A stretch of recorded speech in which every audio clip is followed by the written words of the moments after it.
नमस्कार, जनसत न्यूज में स्वागत है आपका। मैं हूं दिवाकर विक्रम सिंह।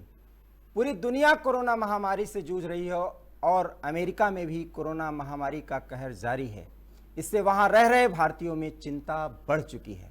भारतीय दूतावास ने उन भारतीय नागरिकों से संपर्क करना शुरू कर दिया है जो कोरोना वायरस महामारी की वजह से लागू लॉकडाउन के बाद घर वापस लौटने की इच्छा रखते हैं। केंद्र सरकार लॉकडाउन समाप्त होने के बाद खाड़ी देशों और अन्य क्षेत्रों में फंसे हजारों भारतीयों को वापस लाने के लिए नौसेना के अलावा सैन्य व वाणिज्यिक विमानों को तैनात करने की बड़ी योजना पर काम करना शुरू कर चुकी है। उसी के बाद दूतावास ने जरूरी कदम उठा लिया है। इससे पहले सरकार ने 10 अप्रैल को कहा था कि कोविड-19 स्थिति की समीक्षा के बाद विदेशों में फंसे भारतीयों को लाने के बारे में निर्णय लिया जाएगा। विदेश मंत्रालय के सूत्रों से मिली जानकारी के मुताबिक विदेश में रह रहे भारतीय लोगों के बारे में कुछ सवाल आए हैं, लेकिन इसके बारे में फिलहाल कोई निश्चित जवाब नहीं दिया जा सकता, क्योंकि जहां से सवाल आए हैं वहां अभी भी लॉकडाउन की स्थिति है। ऐसे में स्थिति की समीक्षा की जाएगी। यह सरकार का फैसला होगा कि अन्य देशों से भारतीयों की वापसी का प्रबंध कैसे किया जाए। इसके लिए पहले चरण की शुरुआत खाड़ी देश ब्रिटेन और यूरोप के अन्य हिस्सों से होगी।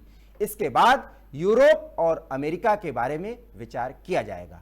खाड़ी देशों में करीब 80 लाख भारतीय रहते हैं और कोरोना वायरस के कारण उनकी आजीविका को लेकर चिंता बढ़ती जा रही है, क्योंकि इस क्षेत्र की तेल आधारित अर्थव्यवस्था वैश्विक महामारी के कारण चरमरा चुकी है। वहीं सरकार ने कई राज्यों से पहले ही कह दिया है कि वह बहु एजेंसियों की भागीदारी वाले इस अभियान के तहत स्वदेश लाए जाने वाले भारतीयों के लिए आवश्यक प्रबंध करें।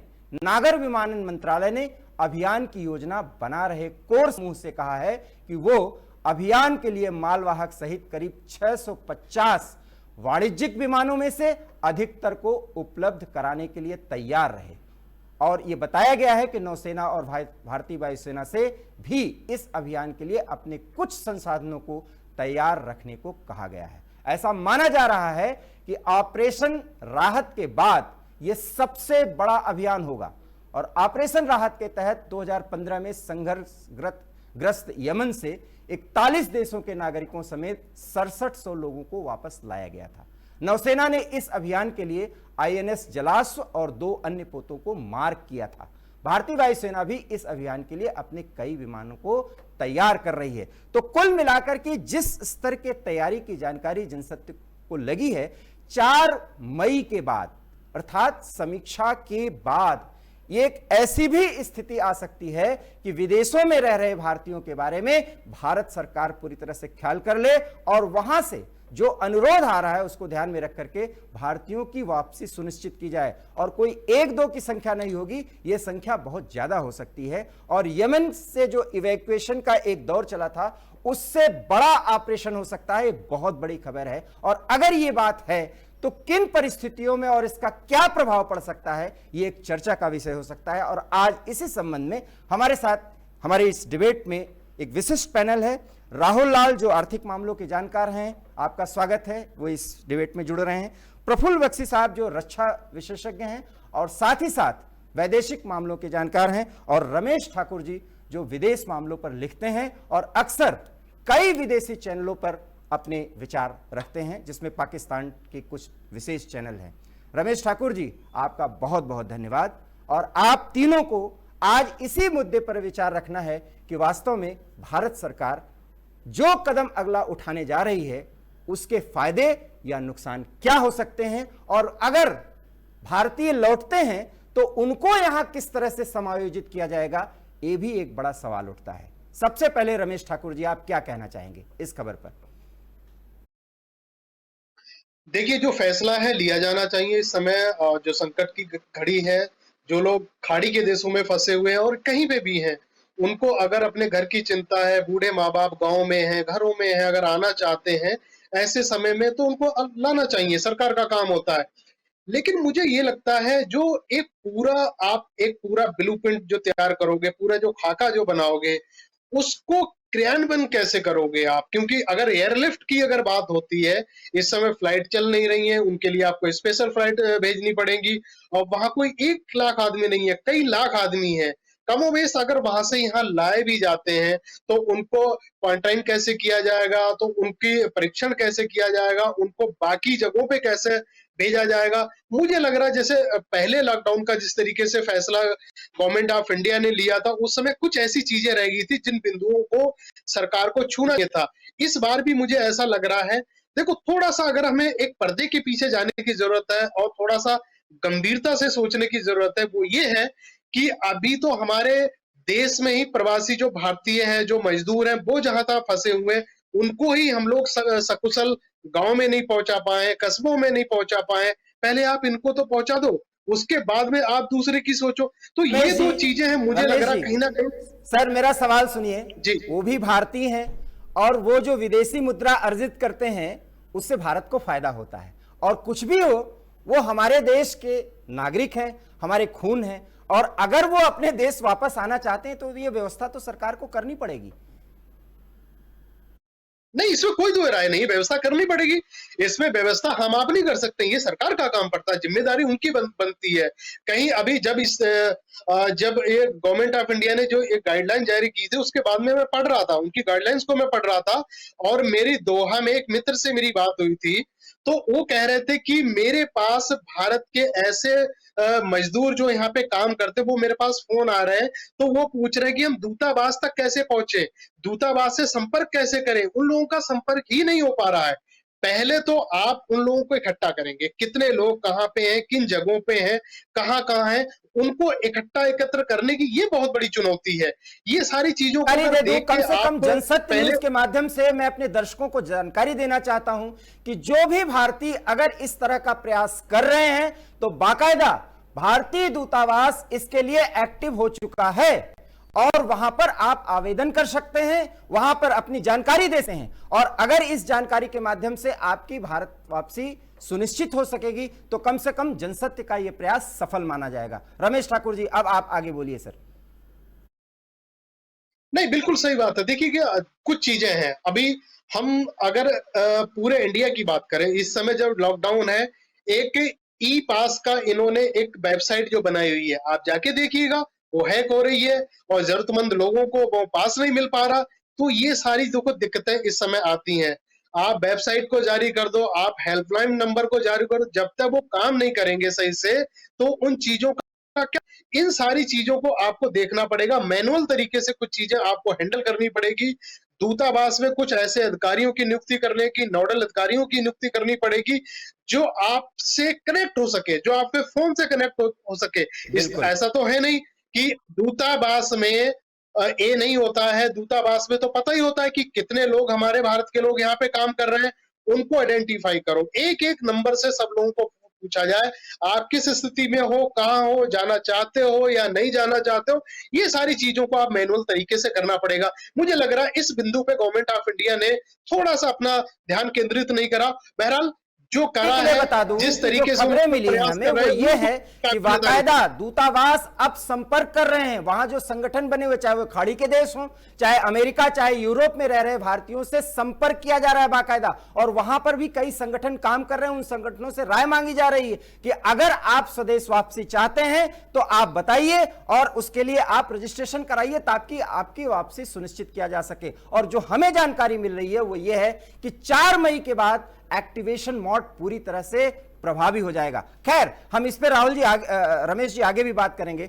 सवाल राहुल जी ये है कि देश की अर्थव्यवस्था, विदेश की अर्थव्यवस्था और भारतीयों को जो कि वहां कमाने गए थे, वहां कमाते अपनी भी स्थिति वो मजबूत कर रहे थे, और विदेशी मुद्रा जो है वो भारत आ रही थी। एक बड़ी विकट परिस्थिति है इस वैश्विक महामारी के चलते। वास्तव में इसके पीछे जो अर्थनीति जिम्मेदार है वो है क्या, जिसके कारण इतना बड़ा इवैक्यूएशन प्लान भारत सरकार ने बना लिया है? ये एक बड़ा मुद्दा है सर। देखिए, जो विशेषकर सबसे पहले जो सरकार का ध्यान है, जो हम लोग को न्यूज हम लोग देख पा रहे हैं, वो ध्यान केंद्रित है खाड़ी देशों की तरफ। खाड़ी देश में स्थिति क्या है अभी इस समय? देखिए, एक तो वो देश अभी दो तरफा मार, जैसा आपने कहा कि दो तरफा समस्या से वो जूझ रहे हैं कि वहां पे कोरोना भी है, जैसा वैश्विक है वो समस्या वहां पे भी है जो भारत में है, पूरी दुनिया में है।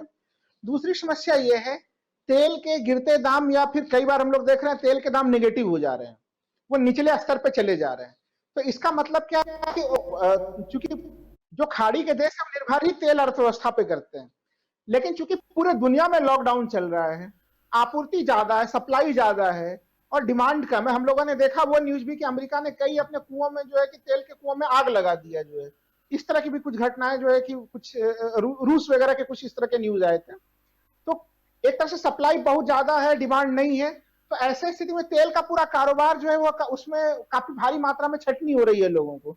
तो जो लोग वहां पे गए हुए हैं एक तरह से अनस्किल्ड और मैनुअल किस्म के जो लेबर्स हैं, उन सबों को वो लोग वहां से निकल के भारत आना चाह रहे हैं। और जो हमारे पास जानकारी है कि काफी हद तक दूतावास में नोडल अधिकारियों की नियुक्ति चुकी है और जो वहां पे लोग लगातार जो है कि वो संपर्क करके काफी हद तक सूचियों का निर्माण भी लगभग 70% के आसपास उसको तैयार किया गया, ऐसी जानकारी भारत सरकार की तरफ से।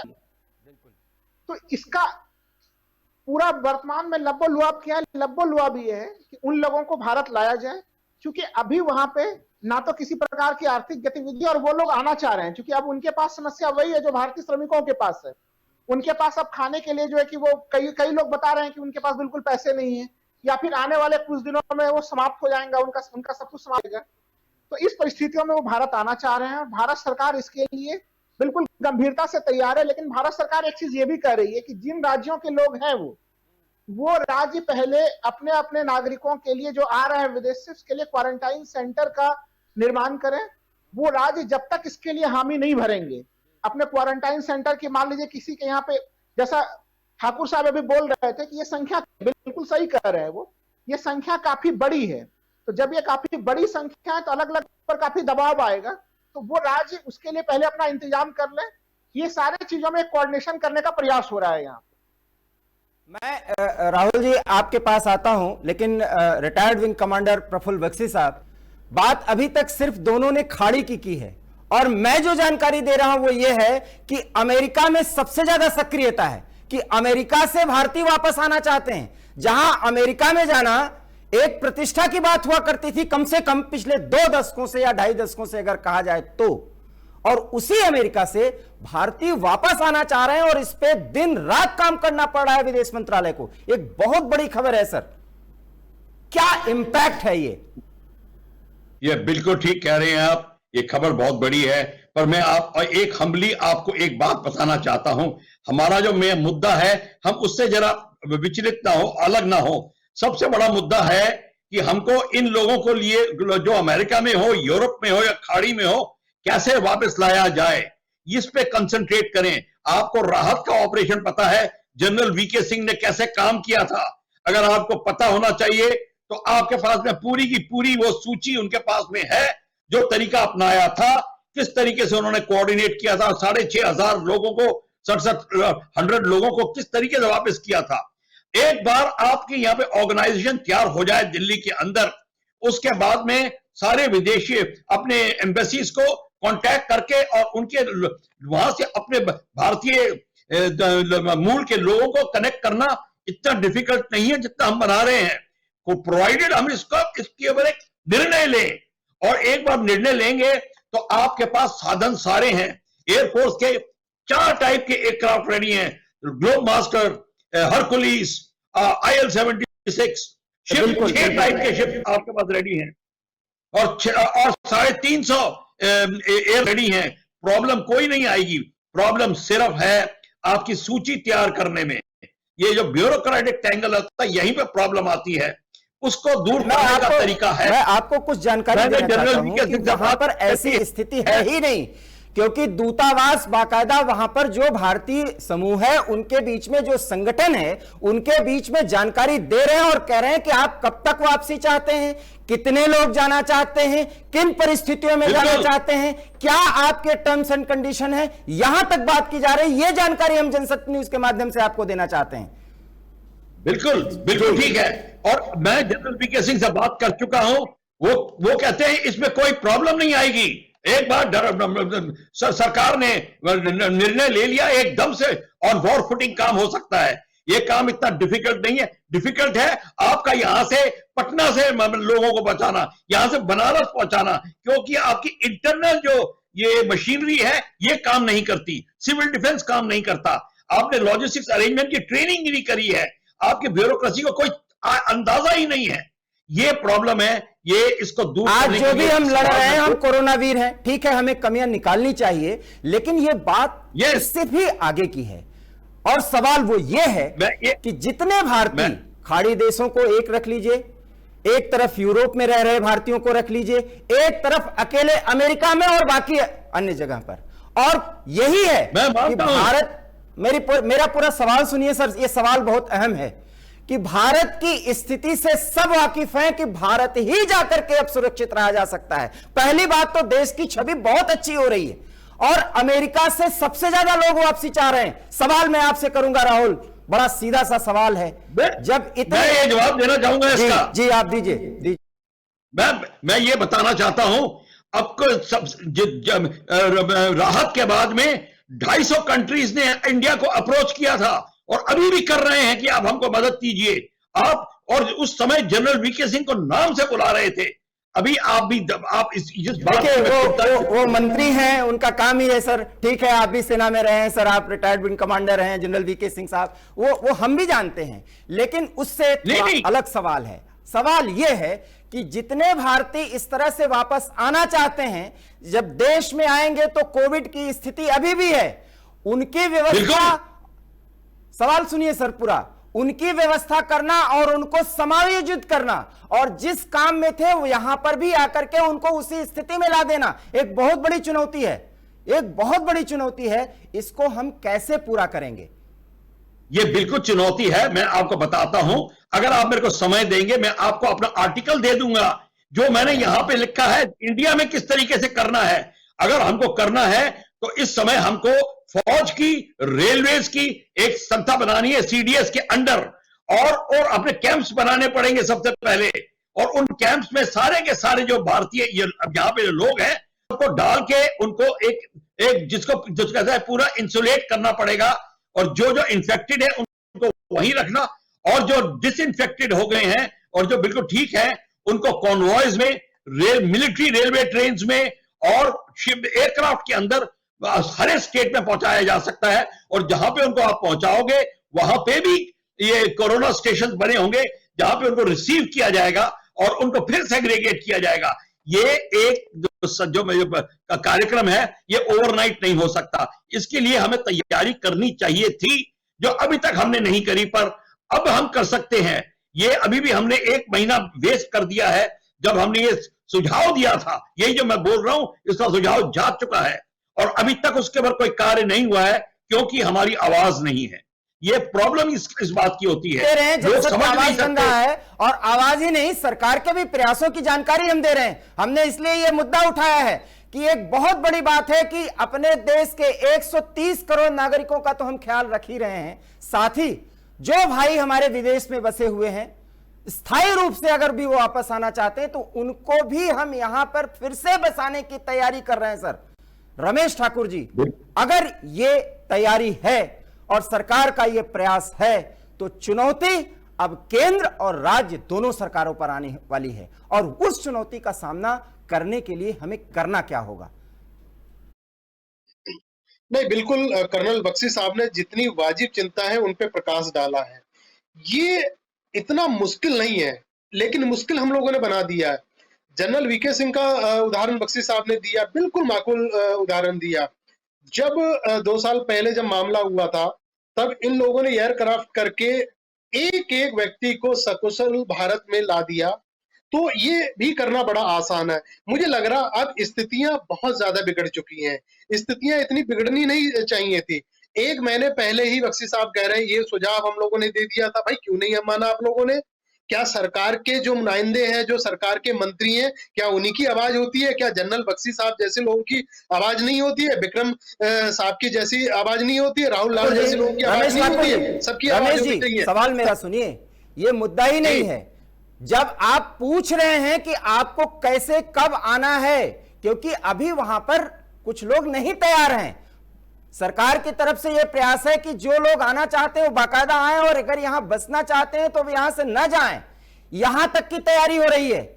राहुल लाल जी, अगर यह तैयारी है तो बड़ा सवाल है कि जो आर्थिक बोझ हमको अपने ही इंटर स्टेट प्रवासी मजदूरों को स्टैब्लिश करने में या लघु उद्यमियों को स्टैब्लिश करने में लग रहा है, या जो चुनौतियां आ रही हैं, उसमें जब ये चुनौतियां मिलेंगी तो हम उसका सामना कैसे करेंगे? देखिए, इस सवाल के दो हिस्से हैं जो पहले भी आप पूछना चाह रहे थे। जैसे अमेरिका से लोग भारी मात्रा में क्यों भारत आना चाह रहे हैं? एक तो देखिए, जो ट्रंप की नीति, हम लोग पहले भी इसी चैनल पे जनशक्ति पे डिबेट कर चुके हैं कि ट्रंप एक तरह से अप्रवासियों के लिए कितनी कठोर, जो है एक तरह से उन्होंने जो है कि दरवाजे बंद कर दिए हैं। हमने डिबेट हम लोगों ने किया है। एक यानी जो वहां पे अप्रवासी हैं वो देख रहे हैं कि अब अमेरिका में एक तरह से धीरे धीरे उनके दरवाजे रोजगार, व्यवसाय, इन तमाम की चीजों के लिए उनके रास्ते बंद हो रहे हैं, पहली स्थिति। दूसरी स्थिति कि अमेरिका को जिस तरह से मजबूत हम लोग देख रहे थे, लेकिन जो उनका स्वास्थ्य का ढांचा हम लोगों ने देखा, आज ही मैंने दैनिक जागरण में एक विस्तृत आर्टिकल लिखा है मैंने, कि जब जो देश ये कैपेसिटी रख रहा है कि वो दुनिया को कई बार बर्बाद कर सकता है, लेकिन अगर उस देश के अगर हेल्थ पैरामीटर्स को हम लोग देखते हैं तो वहां पे जो बुनियादी हेल्थ पैरामीटर्स है उसको अमेरिका पूरा नहीं कर पा रहा आज के समय में। तो यानी वहां पे इस समय जो अमेरिका में लोग रह रहे हैं वो उसके तुलना में पा रहे हैं कि भारत ज्यादा जो है कुछ सुरक्षित जगह देख रहे हैं वो अपने स्वास्थ्य के दृष्टि से। तो ये दो कारण है कि लोग भारत आना चाह रहे हैं। अब सवाल ये है कि भारत सरकार इसको कैसे सहे।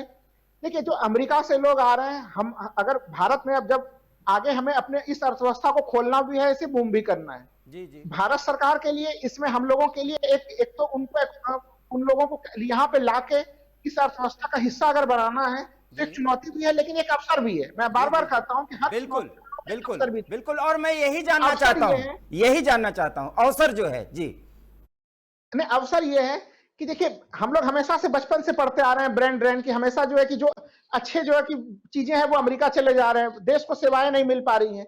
ये एक मौका है कि जो भारतीय प्रतिभा अगर भारत में रह के देश की सेवा करना चाह रहे हैं तो वैसे लोगों को फिर से लेके, क्योंकि जब हम अपने अर्थव्यवस्था को ऊपर उठाना चाहेंगे तो हमें हाई स्किल जो प्रोफेशनल्स हैं उसकी जरूरत पड़ेगी। तो अगर वैसे लोग आके अब देश में सेवा देना चाहते, देश इस समय अर्थव्यवस्था काफी ज्यादा संकट में है, वैसे समय में हम उन लोगों को मौका देकर इस अर्थव्यवस्था को ऊपर उठाने में सहयोग ले सकते हैं। इसलिए सोचने के तरीके हैं, इसका पॉजिटिव एस्पेक्ट निकल सकता है अगर हम लोग उसको प्रयोग करें पॉजिटिवली। जैसे कैसे यहाँ पे प्रफुल्ल बख्शी साहब हैं, अगर इनके सुझाव हैं, काफी बेहतरीन सुझाव सरकार माने, अगर वो लोग भी आ रहे हैं, वो भारतीय अर्थव्यवस्था के हिस्सा बनेंगे, तो वो अभी हमारे अर्थव्यवस्था के लिए भी एक्स्ट्रा ऑर्डिनरी सिचुएशन है। ये कभी भी भारतीय अर्थव्यवस्था ने इस प्रकार के दृश्य नहीं देखे हैं। तो इस एक्स्ट्रा ऑर्डिनरी सिचुएशंस में हर प्रकार के लोगों को कोऑर्डिनेशन में भी एक्स्ट्रा ऑर्डिनरी मदद करने की जरूरत है, और जो माइंड सेटअप यानी कि जो व्यवस्था चलाने की हमारी सोच है वो भी एक्स्ट्रा ऑर्डिनरी करने की जरूरत है, आउट ऑफ द बॉक्स जाकर सोचने की जरूरत है। और ये सोचना चाहिए। ये तो कम से कम सरकार इन सुझावों को जरूर माने, जो कम से कम जनशक्ति न्यूज के माध्यम से ये विशेषज्ञों की राय जा रही है। जनरल बख्शी साहब, बड़ा सवाल तो यही है कि अगर स्पेशलिस्ट आ रहे हैं और जिस ब्रेन ड्रेन की बात राहुल ने उठाई है, वो चर्चा पिछले 3 दशकों से हो रही है, और कहिए एक ऐसी स्थिति आ गई कि आज वही विशेषज्ञ अपने देश को लौटना चाहते हैं और यहां कुछ करके दिखाना चाहते हैं। एक बड़ी चुनौती है, लेकिन एक बड़ा मौका है भारत के पास, और इस मौके को भुनाने के लिए हम एक प्रश्न आपसे करना चाहते हैं।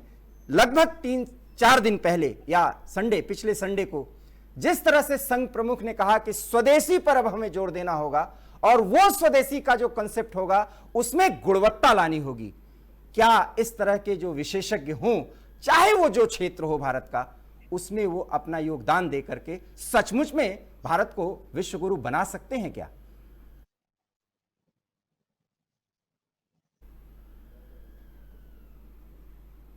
बख्शी साहब, आप तक मेरी आवाज पहुंच रही है? हाँ, पहुंच रही है, बिल्कुल जी। अब जवाब दीजिए सर। मैं ये आपको बताना चाहता हूं, आप बिल्कुल ठीक कह रहे हैं। जो हमको अगर आप स्वदेशी पॉइंट पे केंद्रित करना है अपने पूरे के पूरे एक्शन, हमारे टेक्निकल एक्सपर्ट सारी दुनिया में हैं और हमारे अंदर है, यहाँ पे हैं। हमारे को सिर्फ एक चीज की कमी है, वो एक संगठित सोच की कमी है। हमारे पास जो प्रॉब्लम है वो मैं आपको बड़े ध्यान से बताऊंगा। प्रॉब्लम है एक्सपर्ट्स की और ब्यूरोक्रेट के बीच के अंदर एक कोऑर्डिनेशन नहीं है। वो कोऑर्डिनेशन इसलिए नहीं हो पाती कि कोई ऐसी संस्था नहीं है जो कोऑर्डिनेट करे। जो कि ब्यूरोक्रेसी है वो अपने इस तरीके से एक जड़ मजबूत करके बैठी है कि अगर कोई टेक्निकल एक्सपर्ट कुछ बोलता है तो वो उनके एरिया के ऊपर आके बोलता है। जैसा कि metro railway station, metro rail की बात हुई थी, जिस तरीके से उनको प्रॉब्लम आई थी, ये प्रॉब्लम चलती रहेगी।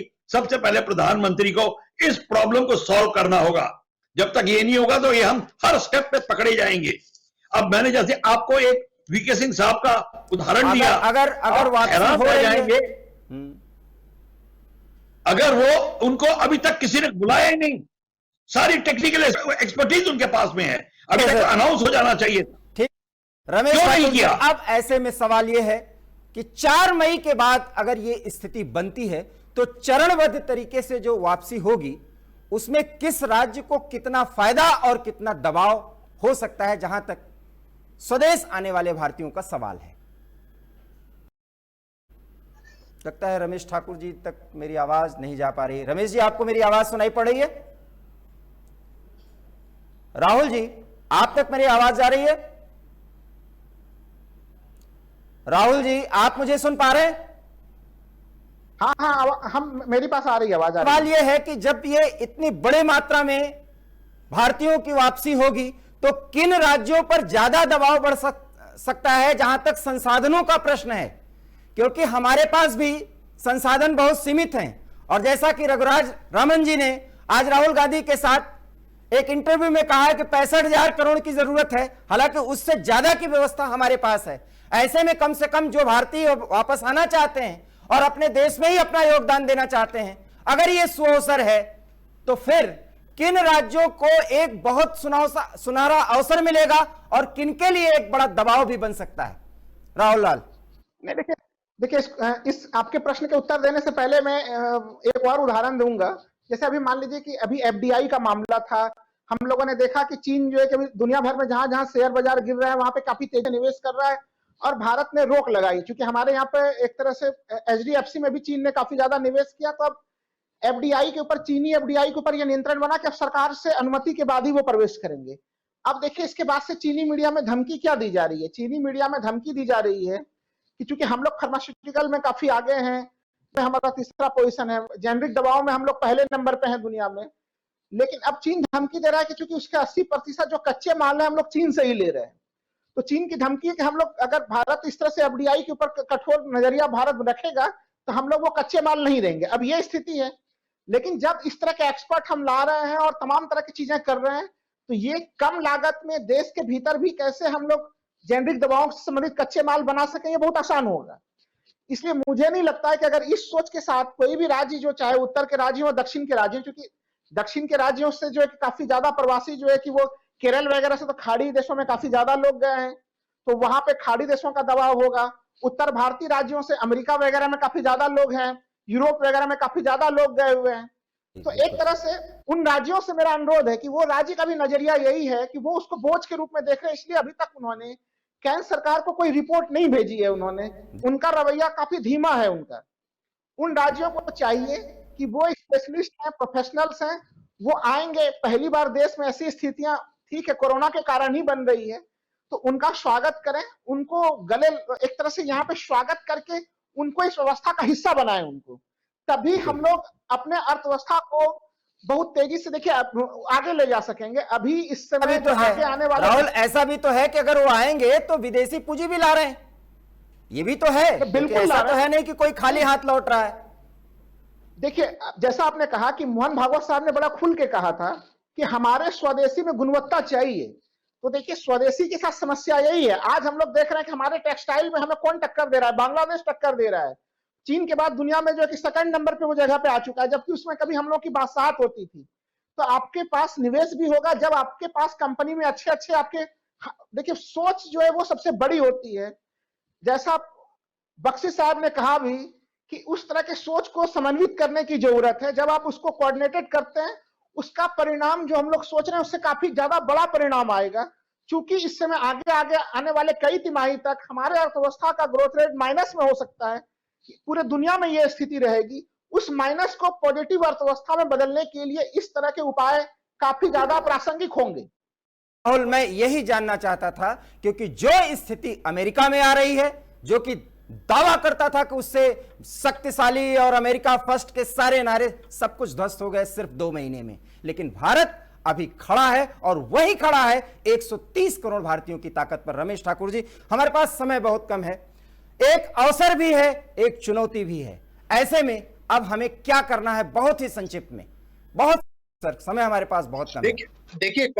देखिए करना क्या है बिल्कुल स्पष्ट है। जितने भी लोग आना चाहते हैं उनको किसी भी तरीके से आप लोग यहाँ पे लाइएगा। कुछ लोग ऐसे भी हैं, अभी जैसे आपने मुझे कहा कि इस चैनल पे आज हम लोग इस मुद्दे पे बात करेंगे, तो उस समय दोहा में मेरे मित्र से मेरी बात हो रही थी, उन्होंने कहा यहाँ पे कुछ लोग ऐसे हैं वो नहीं जाना चाहते हैं, जाना इसलिए भी नहीं चाहते कि जो समस्या यहाँ है वो समस्या वहां पे भी है। ये बहुत अच्छी बात है। जब इस तरह की समस्याओं में आप सामूहिक तरीके से अगर एक साथ में आके अगर लड़ते हो तो बड़ा अच्छा लगता है। और रही बात, अगर सब लोग अगर इंडिया में आ जाते हैं, जो बाहर देशों में अभी आपने कहा वो बाहर से विदेशी पूंजी भी लाएंगे, उससे लाएंगे, इस समय तो देखो सभी खाली हैं। लेकिन बहरहाल सबसे मेन और मुख्य मुद्दा यही है, जो अगर अपने घर को जाना चाह रहा या किसी भी तरीके से कहीं पहुंचना चाह रहा, गवर्नमेंट ऑफ इंडिया की पहली जिम्मेदारी प्राथमिकता यही बनती है, उनको उनके घर तक पहुंचाया जाए। ये करना ही पड़ेगा, क्योंकि वो हमारे ही ब्लड हैं, वो हमारे ही भाई हैं, और वो ऐसा करना ही पड़ेगा, और बहुत सम्मानित नागरिक हैं। General Bakshi, last comment sir क्या होगा, क्योंकि अब हम कमियां ना निकाल करके वो सुझाव दें जिस सुझाव का कोई असर हो।